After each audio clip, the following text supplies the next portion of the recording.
Aujourd'hui, nous commençons chez Forrester. Ridge interroge Nick Maron sur les raisons de son retour à Los Angeles. Nick fait semblant de mélanger l'utile à l'agréable et suggère que des félicitations sont de mise. Ridge s'interroge sur ce que Nick veut dire, ce qui lui fait remarquer que le drame de la prise de contrôle est résolu et que Ridge est de nouveau avec Taylor. Ridge est irrité par la fixation de Nick sur sa vie amoureuse et se demande s'il a lui aussi une petite amie à retrouver. Nick répond que non pour le moment, mais il regarde Brooke avec espoir. Nick souligne que la vie en mer a toujours été son destin et critique le fait que Ridge soit lui aussi au courant du destin. Après que Ridge ait poussé Nick à partir et à les laisser travailler, Nick embrasse la main de Brooke avant de partir. Brooke minimise son interaction avec Nick et fait comme si elle n'avait aucune raison d'être jalouse. Malgré cela, Ridge grogne que Nick n'est pas quelqu'un de bien et prévient Brooke de rester loin de lui. À la fin, Brooke a une lueur malicieuse dans le regard, comme si elle pensait que cette crise de jalousie pourrait tourner à son avantage avec Ridge.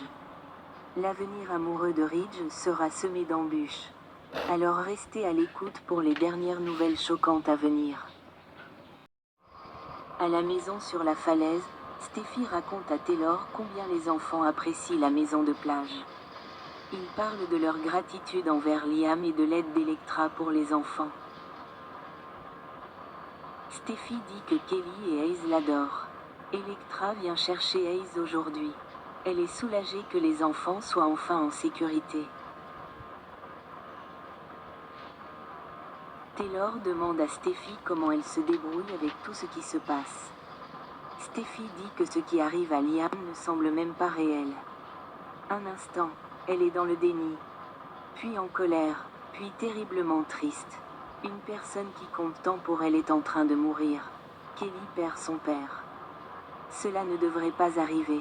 Liam, quant à lui, pense à les protéger. Taylor hoche la tête, de la part de Luna.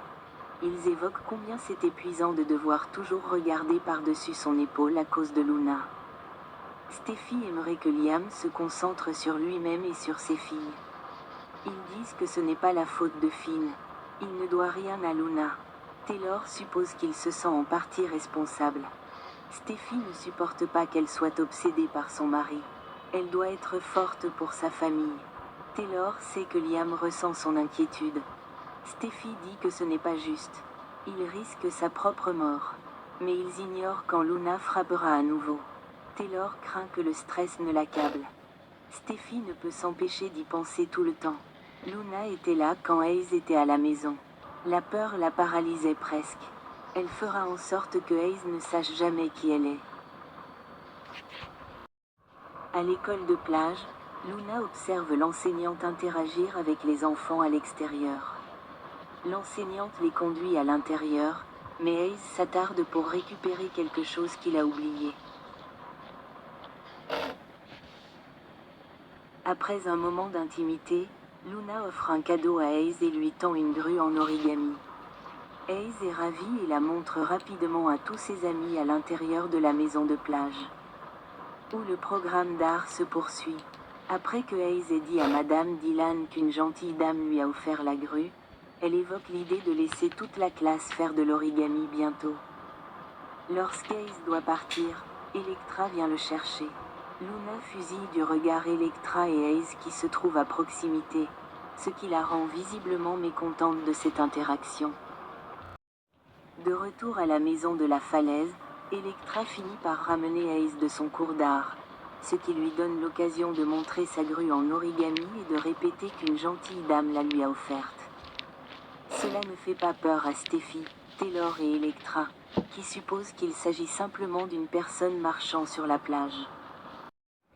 De retour auprès de Madame Dillane, elle découvre Luna avec d'autres origamis devant la maison de plage et obtient la confirmation que c'est bien elle qui a donné la grue à Hayes. Comme Luna est clairement douée, Madame Dillane lui propose de venir en tant qu'artiste invitée et d'aider à animer le cours.